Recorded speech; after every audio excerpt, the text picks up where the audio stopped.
Nós estaremos estudando hoje a lição de número 12. Eu sou um missionário de Deus. Quem tem a revista, né, pode estar abrindo lá na página 42. Quem não tem, eu tentei fazer uma apresentação assim, que tem todos os tópicos para poder estar acompanhando, né, que fica mais fácil. Bem, nós vamos começar a nossa aula de hoje lendo o texto básico. Quem com a revista vai ver que a revista ela sugere dois textos, mas a gente vai estar lendo só o primeiro, que é Mateus 28, 18 e 20. Na revista, essa pessoa, o Dick Hills, ele diz o seguinte, que um coração com Cristo é um coração missionário. E um coração sem Cristo, ele é um campo missionário. Então, às vezes, irmãos, a gente se preocupa, a gente, pelo menos, há muito tempo, assim, há tempos atrás, assim, antes de um estudo mais aprofundado, sempre que eu falava de missionário, vinha à minha cabeça a África, né? O deserto, aqueles países mais distantes, os povos indígenas, eu sempre pensava nisso quando eu falava de missionário. Porém, a gente vê nesse estudo que um coração sem Cristo, ele é um campo missionário. Né? O Senhor Jesus, ele fala de missão, ide, fazer discípulos, porque não é só ir, levar a palavra, voltar para minha casa e está tudo bem. Olha, o irmão, o meu vizinho, ele não vai à igreja, ele não acredita no Senhor, eu vou levar a palavra para ele. Chego lá, solto, libero uma palavra e vou para minha casa. Mas a missão que nós lemos no versículo 19, diz o quê? O que Jesus diz? Ide, vá e faça discípulos. Lá na lição 4, que né, fui eu até que trouxe, por coincidência, então, por isso que eu anotei, o que nós aprendemos que é ser discípulo? O que é ser discípulo? É seguir quem? Jesus.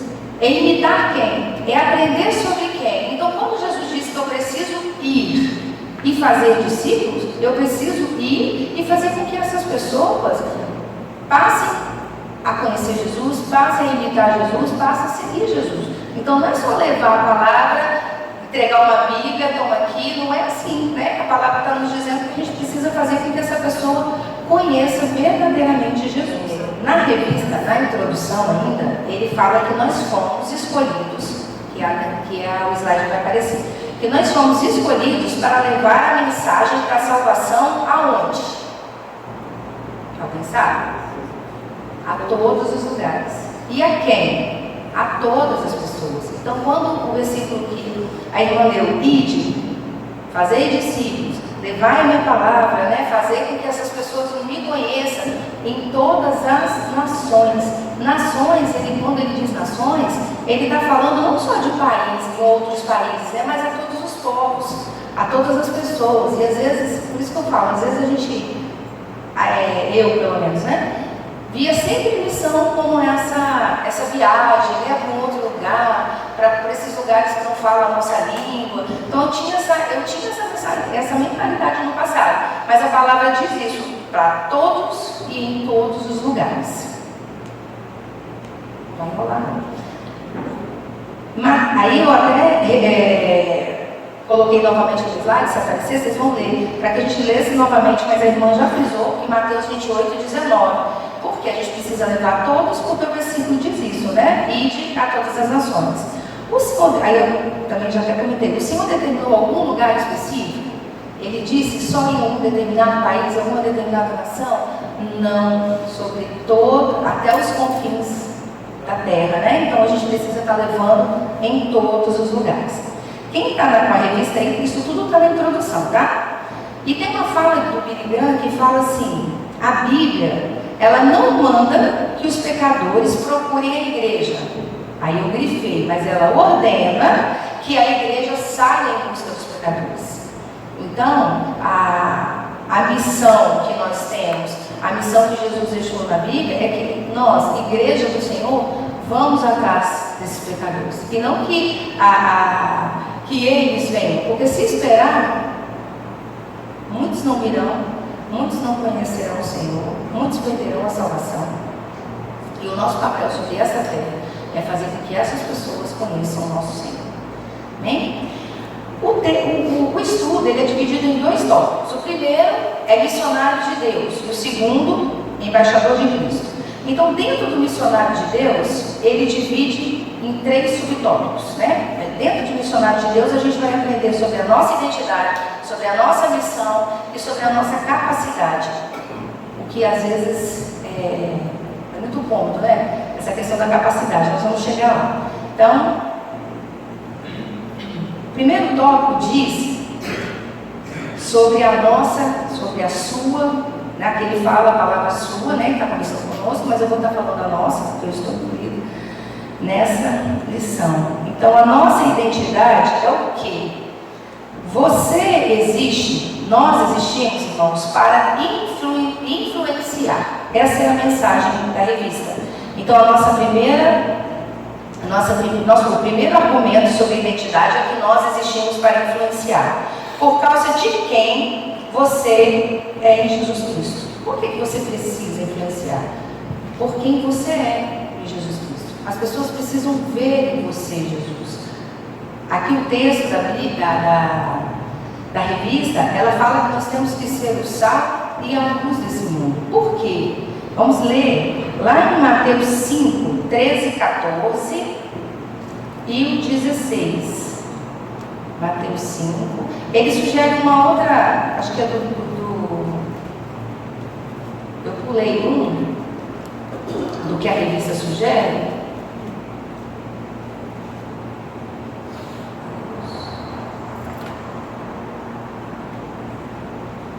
Alguém achou? Mateus 5. É porque eu estou com o slide aberto aqui, aí deu uma trava. Então, vamos lá, Mateus 5, 13, 14 e 16. Diz assim: Vós sois o sal da terra, e se o sal for insípido ou sem gosto, com que há de salgar? Para nada mais presta, senão vai se lançar fora e ser pisado pelos homens. Vós sois a luz do mundo. Não se pode esconder uma cidade edificada sobre um monte. Lá no 16 agora.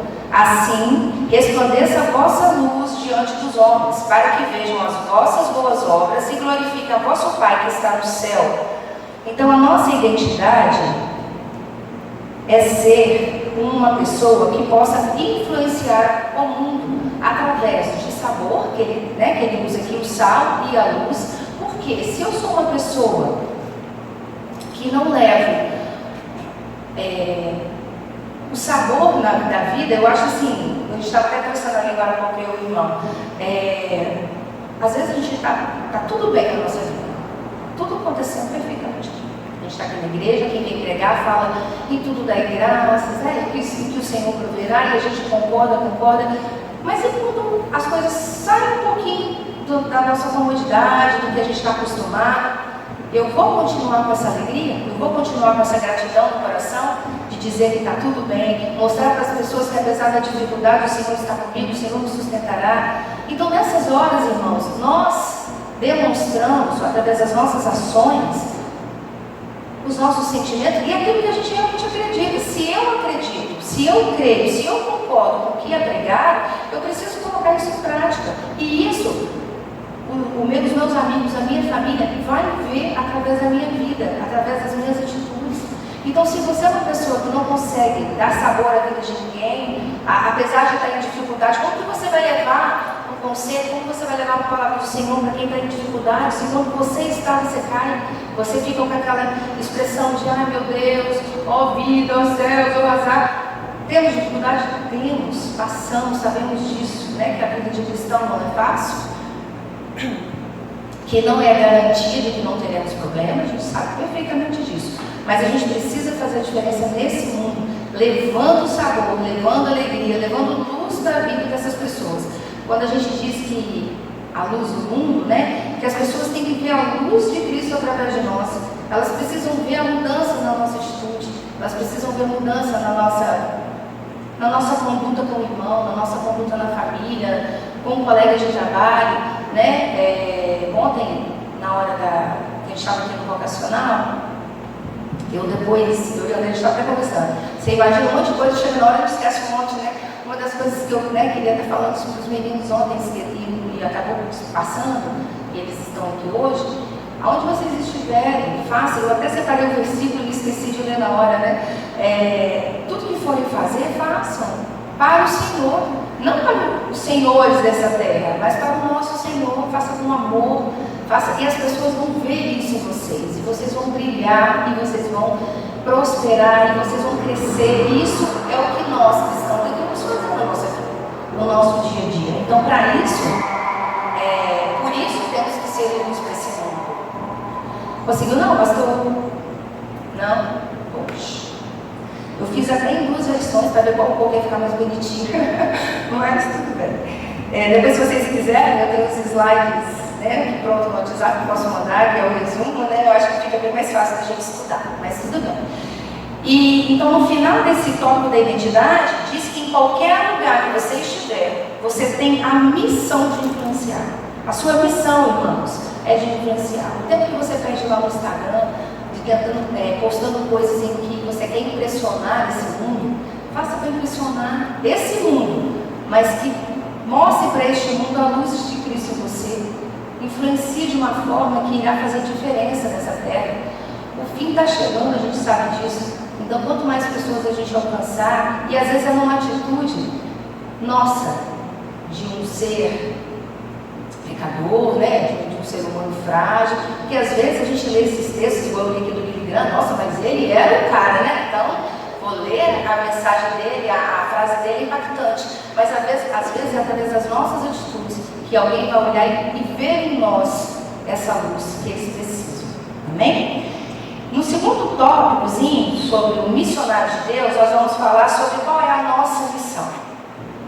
Né? A gente leu que o Senhor Jesus, ele nos deu uma missão, né? Lá no Mateus 28:19, que é ide e fazer discípulos. Dentro dessa missão, a revista destacou 3 detalhes que a gente precisa ter. Primeiro é a estratégia dessa missão. Qual é a estratégia? Jesus deixou essa missão, e qual é a estratégia? É fazer discípulos, né? Aquilo que eu já até comentei lá no começo. É só levar a palavra? Não, é ensinar, é batizar, fazer com que essas pessoas venham, se batizem, porque essa era a missão. E de fazer discípulos, batizando em nome, né, de Deus, do Pai, do Filho e do Espírito Santo. Essa era a missão, essa era a estratégia do Senhor. Então, e depois? Depois é o discipulado que continua, que é o que nós estamos fazendo aqui. Batizou, acabou? Não. Aí a gente começa uma busca mais árdua, né? Da santificação, da busca de conhecimento, para que a gente possa cada dia mais se fortalecer na palavra do Senhor. Essa é a estratégia. O segundo tópico fala sobre o campo missionário. Então, essa missão que nós lemos, que foi o primeiro texto, qual é o campo missionário que o Senhor deixou essa missão? O mundo, todas as nações, né? Aí, ele diz assim, em outras palavras, a geografia missionária alcança todo mundo e todas as pessoas. Smith diz, a obra mais importante, olha qual é a obra mais importante da Igreja de Jesus Cristo, é a evangelização de todos os povos, línguas e nações. Então, mais uma vez, né, não só as nações, mas todos os povos, todas as pessoas que estão sobre essa face da terra. O terceiro detalhe é a promessa. Então, a gente viu que a estratégia é fazer discípulo, que a missão é sobre toda a terra, sobre todas as línguas e povos. E a promessa, qual é a promessa do Senhor? Que é o último versículo que a irmã leu. Eis que estou convosco todos os dias, até a consumação do século. Isso está em Mateus 28:20, se alguém quiser anotar. A presença pessoal, contínua e constante de Jesus é a nossa fonte de encorajamento e motivação para realizar essa missão. Irmãos, esse texto, ele é um texto que nos dá paz. Porque quando a gente fala sobre, eu acho que cada dia mais a perseguição, né, tem aumentado sobre os cristãos. Eu acho ainda que, sempre falo isso, né, que ainda está fácil ser cristão, né? A perseguição está, mas a gente tem visto isso aumentando diariamente. Eu tenho me assustado muito nas escolas. Às vezes, irmãos, vocês que já não têm mais filhos pequenos, ou os netos, os sobrinhos, que já estão há muito tempo fora da escola, como é o meu caso, assim, minha filha agora que entrou no fundamental, então ela estava indo na educação infantil há muito tempo eu saí da escola. Eu não tinha noção de como estão as coisas na escola. Então, assim,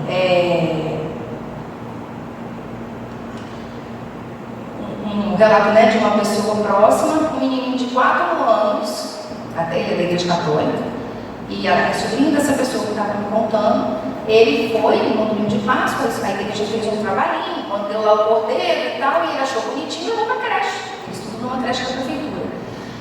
E quando ele chegou com o material, a diretora ligou para a mãe dele, para o pai dele, dizendo que ele estava proibido de levar qualquer material religioso a criança de 4 anos. Aí você fala, meu Deus, a que ponto? Eles estão começando, irmãos. Antigamente eram os adultos, passaram para os jovens, para os adolescentes. Agora eles estão começando lá na raiz, nossos pequenos. Eles querem proibir que eles falem de Deus. Eles querem proibir que essas crianças tenham acesso à palavra. Então, assim, é muito desesperador quando a gente, como pai, nós que somos pais e queremos levar os nossos filhos, que eles cresçam no caminho do Senhor, saber que num lugar que deveria ser de ensino, eles estão sendo hostilizados, eles estão sendo oprimidos. Hoje em dia, ser cristão é o errado quase, né? Para a grande maioria, não pode se manifestar, não pode falar, e a gente tem chegado num momento complicado na nossa vida de levar a palavra do Senhor. Mas esse versículo, ele nos dá calma, ele nos dá paz, porque o Senhor diz o quê? Estarei com vocês até a consumação dos séculos. Vai ser difícil? Vai ter medo? Vamos ter medo, às vezes, em algumas situações, eu creio que vai chegar um momento que a gente vai ficar com medo, com receio e tudo, mas o Senhor estará conosco. Então, sobre esse tópico de missionários de Deus, essa promessa nos faz ter a certeza que não devemos fraquejar, que não devemos parar, porque o Senhor estará conosco todos os dias. No último capítulo, parágrafo desse item, diz assim: esta missão é para toda a igreja e para cada cristão individualmente. É uma missão urgente, necessária e intransferível. Eu posso querer fazer missão e mandar o André no lugar? Ele pode até ir, mas o crédito vai ser dele, não vai ser meu. Eu preciso fazer, é intransferível. Jesus espera que cada um de nós faça a sua parte. Não tem essa de, hoje eu estou ocupada, o maridão vai lá, a esposa vai lá. Não quer fazer? É uma opção, mas saiba que é intransferível. Essa missão é nossa, é para cada um de nós, é individual e intransferível. A grande comissão não é uma opção a ser considerada, é um mandamento a ser obedecido. Não fuja, não seja omisso, mas cumpra a sua missão. Irmãos, essa grande comissão, eu sempre gosto, quando eu estou estudando, que eu acho que eu aprendo algo diferente, eu gosto de trazer, porque pode ser a dúvida, né, de alguns. Na revista lá em cima, ele, na terça-feira, na quinta-feira, ele dá a sugestão da leitura e ele fala o título como a grande comissão. E assim, eu já tinha lido, né, algumas vezes e tal, já sabia, mas em alguns momentos eu ficava na dúvida do que era. Quando a gente tem uma turma de formatura, quem é a comissão de formatura? Uma turma de 30, 40 alunos. São 4, 5 pessoas, né? Estão à frente para que a festa aconteça, para que tudo seja organizado. E eu acho legal que eles usam o título com a grande comissão. Não são 4, 5, é todo mundo. Né? Então dá uma ideia, se você pensa numa turma de faculdade, quem vai ser a grande comissão? É todo mundo. Então, quando ele relata, é exatamente o versículo que a irmã Musmar leu, ele trata esse versículo como a grande comissão. Então, quem tem que ir? Quem tem que buscar discípulos? Quem tem que ensinar? Quem tem que batizar? Somos todos nós. Okay? E por último, os últimos subtópicos desse item de missionários de Deus é sobre a capacidade. A capacidade, irmãos, aí é uma coisa que eu acho que pega às vezes. Será que eu consigo? Eu vou falar para vocês, eu em algumas situações em que eu vejo, que eu admiro, por exemplo, esse pessoal no ônibus, tocando violão, primeiro que eu não toco violão, mas assim, a pessoa vai lá, ele toca, ele canta, ele louva, ele leva uma palavra, eu acho lindo, mas eu fico pensando, eu acho que eu não conseguiria, eu sou tímida, eu não... Então assim, e muitas vezes a gente se esconde atrás dessa frase. Será que eu consigo? Eu não fui chamada para isso.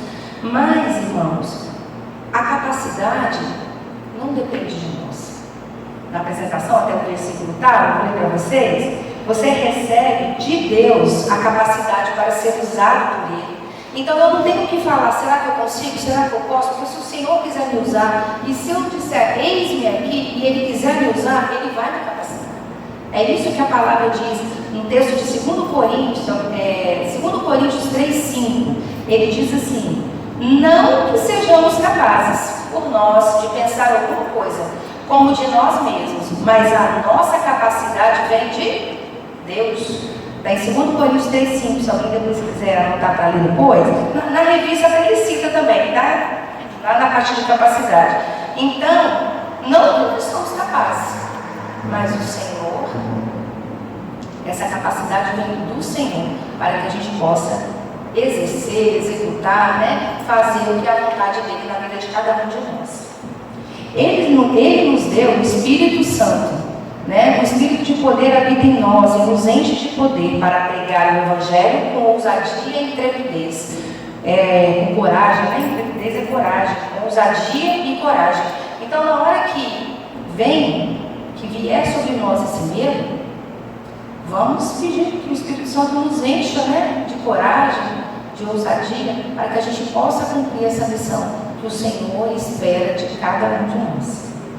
O que você precisa fazer é se colocar à disposição e fazer. Você tem que se colocar à disposição, mas você também precisa fazer. É preciso renunciar aos valores humanos e abraçar os valores divinos. Aí, fala de uma pessoa chamada James, e eu fui ler a história desse rapaz. Irmãos, é um exemplo. Eu até coloquei o nome dele direitinho, depois se vocês quiserem ver na internet. É uma história, um exemplo realmente, de missionário. Ele morreu, né? Ele foi um mártir e ele morreu com 29 anos. Desde cedo ele entregou a vida dele para Jesus e ele começou a buscar. Aí em um determinado momento ele decidiu então que ele ia levar a palavra lá no metrô nos Estados Unidos.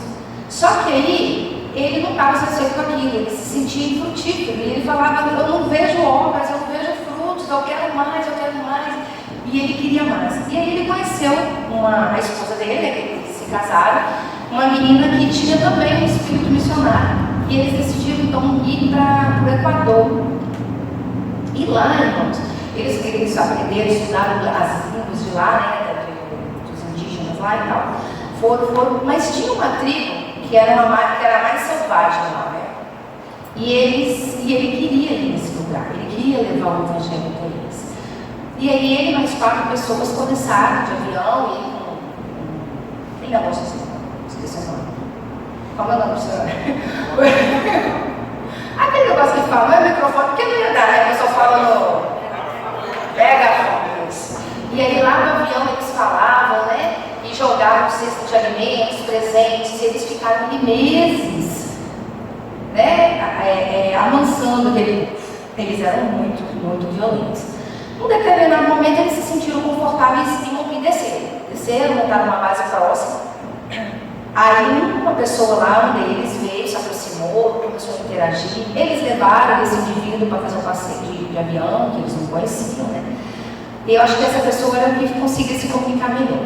E esse abençoado chegou na tribo e traiu eles, né? Disse para a tribo que eles não estavam com boas intenções com a tribo. E aí na noite, juntaram 10 guerreiros, foram lá e assassinaram os 5, ele mais os 4 missionários que ele tinha levantado, né? Para ir para lá. Irmãos, essa história mexeu muito comigo assim, eu achei muito lindo, porque eu, como esposa, ele era casado. Pensa vocês, como esposa, como mãe, como irmã, dos 5 que estavam lá. Eles mataram, jogaram o corpo deles no rio. Imagina a revolta, né? Você estuda, aprende, larga tudo, vai lá para poder levar a palavra para essas pessoas e recebe isso, né? De troco. E eles, irmãos, não desistiram. A história fala na internet que a esposa dele morreu agora, acho que em 2005, 2015, já com uma idade avançada. Ela morava no mesmo lugar onde ele havia montado a base. E logo depois, assim, logo não sei quanto tempo, mas depois que eles morreram, os parentes, os familiares deles permaneceram naquele lugar. E o Evangelho chegou naquele lugar. A palavra chegou naquelas pessoas que foram lá, que jogaram a lança neles. A história até fala isso, né? Muitos que jogaram a lança foram alcançados por eles e receberam a palavra do Senhor. Então, assim, aí eu até separei um versículo debaixo da história que fala, que está lá em Marcos 8,35. Porque qualquer que quiser salvar a sua vida, perderá, mas qualquer que perder a sua vida por amor de mim e do Evangelho, esse a salvará. Então, assim, essa história eu achei muito linda, porque é um menino novo, né? Quando ele morreu, ele tinha 29 anos. Ele se preparou muito para ir para lá, então ele era um menino novo. E ele tinha essa sede de buscar vidas, de buscar almas. Ele não estava satisfeito com aquela vida dele lá, só de evangelizar e não ver os frutos. Achei uma história para a gente compartilhar nessa manhã, né, que é inspiradora. O segundo tópico que nós vamos estudar, alguém quer perguntar? Desculpa. Alguma coisa? A gente encerrou sobre o missionário de Deus. A gente vai entrar agora para embaixador de Cristo. Irmãos, agora a gente vai ler o segundo texto básico, que aí o segundo tem a ver com esse, que está em 2 Coríntios 5, 18 a 21. Quem achar aí puder ler para nós. 2 Coríntios 5, 18 a 21.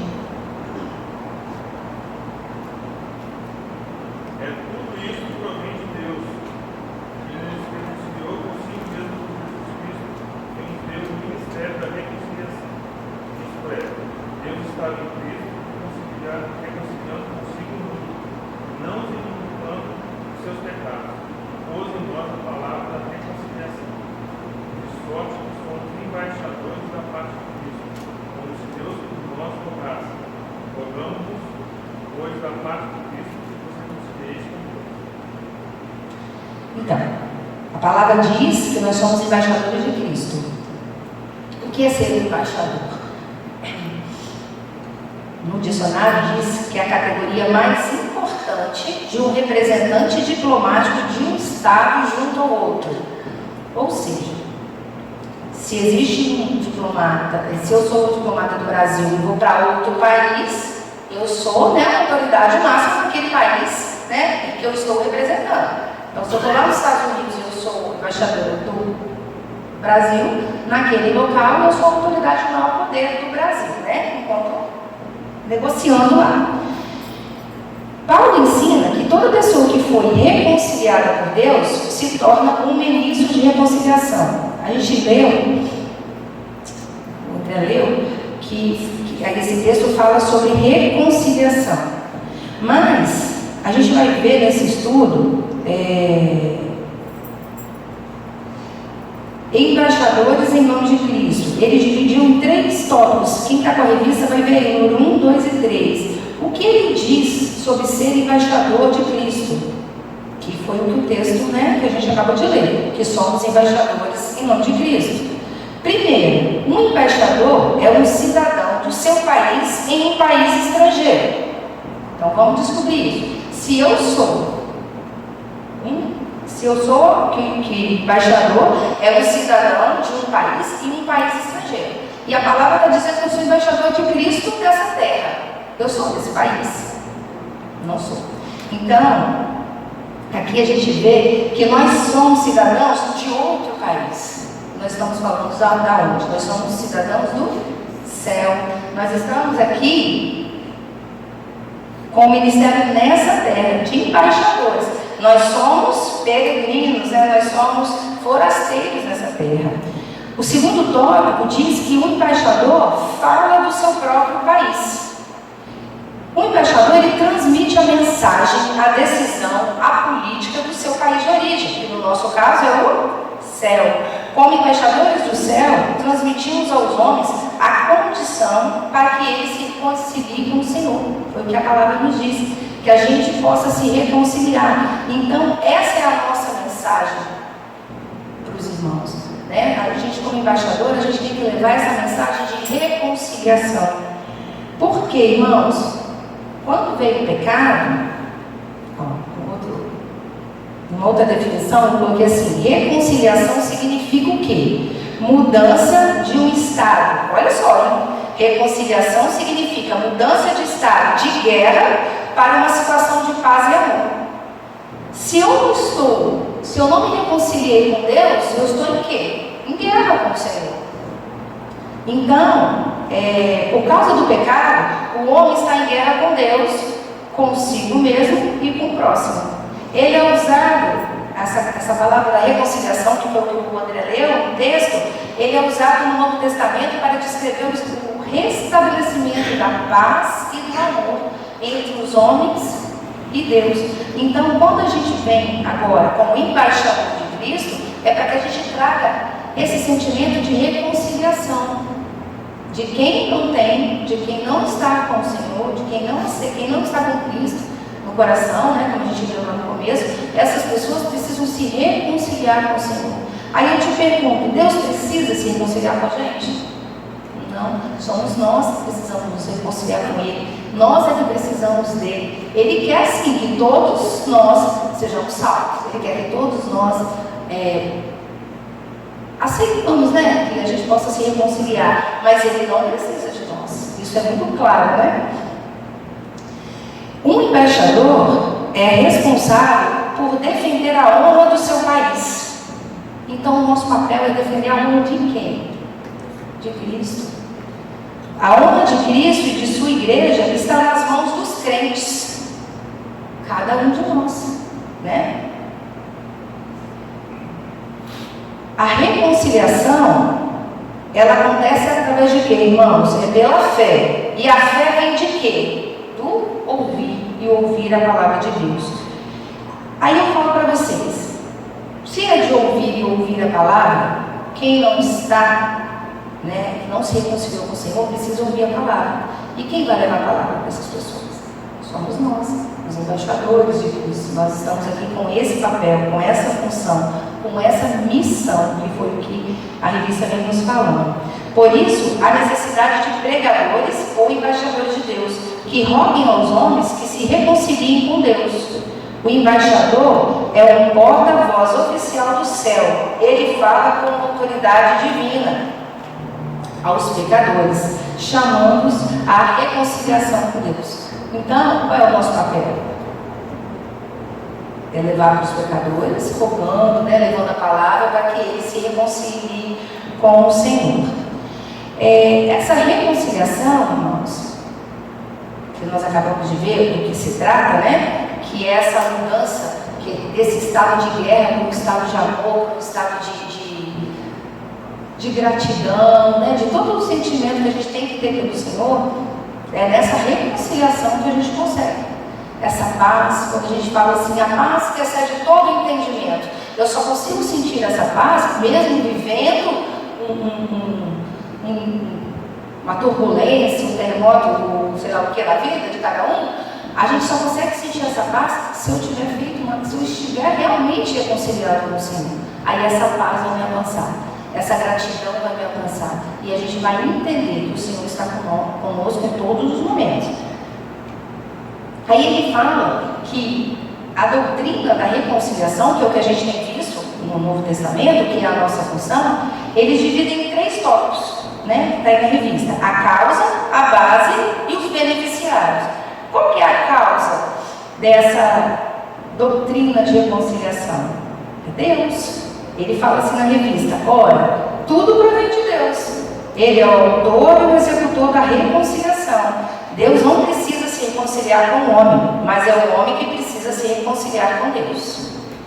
Então a causa da reconciliação é Deus. E a base para essa reconciliação? Jesus. Por meio de Jesus, somente por meio da pessoa e do sacrifício de Jesus, a reconciliação é possível. O preço dessa reconciliação, irmãos, só pode acontecer por causa do sangue de Jesus na cruz. Se não tivesse acontecido esse episódio, nós não teríamos a chance de se reconciliar com o Senhor. Mas hoje é possível Porque o sacrifício foi perfeito, porque ele era santo, porque ele passou por essa terra, não pecou. Ele foi o sacrifício perfeito. Por isso que nós temos a oportunidade de nos reconciliar com o Senhor. Ele é o único mediador, salvador e caminho entre Deus e os homens. Esse texto está lá em 1 Timóteo, ele cita aqui. Então que isso fique muito claro, que somente por meio de Jesus a gente pode se reconciliar. Só Ele, poderia ter feito o sacrifício perfeito que foi feito na cruz por cada um de nós. E os beneficiários? Quem são os beneficiários dessa doutrina da reconciliação? As pessoas do mundo inteiro, as pessoas que estão sobre a face da terra, essas pessoas que nós precisamos alcançar, que nós precisamos levar a palavra, que ela precisa entender que ela precisa se reconciliar com o Senhor. Então, essas pessoas são os beneficiários dessa doutrina de reconciliação. Por quê? Porque o bom pastor deu a vida pelas suas ovelhas. Só por algumas? Por todas, Jesus morreu para comprar com o seu sangue a igreja de Deus sobre a face da terra. Então, irmãos, a gente não tem que ter preconceito, a gente não tem que ter discriminação. Fulano merece, fulano não merece. Mas fulano fez isso, não posso levar, não tem jeito. A gente escuta às vezes alguém falando assim, mas fulano não tem jeito. Ali não vou perder meu tempo, não tem jeito. Mas às vezes quando eu escuto alguém falando isso, eu sempre cito Paulo, tem jeito. Porque quem estuda e vê a história de Paulo, não dá para acreditar que aquele homem teria jeito. Por tudo que ele fazia, de como ele perseguia a igreja do Senhor, como ele perseguia os cristãos, e ele, quando Jesus quis usá-lo, ele foi usado tremendamente. Então, a gente não pode dar títulos para ninguém, dizendo que merece ou não merece, esse pode, esse não pode. Não podemos ser decisórios, irmãos, porque a palavra diz que o Senhor, Jesus, morreu para comprar com seu sangue a igreja de Deus. E essa igreja acha-se espalhada em todas as ações, em todas as épocas, todas as épocas que já se passaram, que estamos vivendo, que virá, todas as épocas são essas pessoas que estarão sobre a face da terra que o Senhor Jesus morreu. Amém? Alguém tem algum comentário? Interessante o que você falou lá no início. Quando a gente fala de missões, a gente pensa muito justamente no continente africano, os países longe. O ponto de reflexão é por que a gente se compadece muitas vezes de pessoas que estão longe, e às vezes não se compadece de pessoas que estão perto. Você pode ajudar muito mais, não é só uma oração, você pode ir até ela e ajudar. Para fazer a gente pensar também, não tem que se preocupar com outros países, mas acho que o principal, primeiro deveria ser aqui. Sim, às vezes, Alexandre, até assim dentro da nossa casa,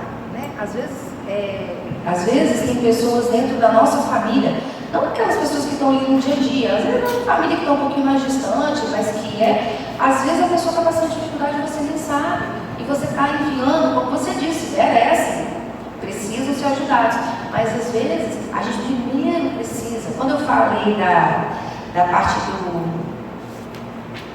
da capacidade, eu posso, eu consigo, de repente eu não vou conseguir ir lá na África, mas eu vou conseguir na casa do meu vizinho, ou no meu trabalho, ou na minha escola, ou na minha cidade, ou aqui do lado da igreja. Então, assim, às vezes a gente fica com essa visão de missões ampla, muito longe, não dá para mim, eu tenho um filho pequeno, mas a gente precisa exercer dentro, sim, num círculo muito próximo primeiro, para depois, igual a história desse rapaz que eu contei, ele começou lá no metrô, e aquilo foi crescendo dentro dele, e ele viu que aquilo não era o suficiente, mas primeiro ele começou, ele não foi direto para lá. Então isso vai crescendo no coração de cada um.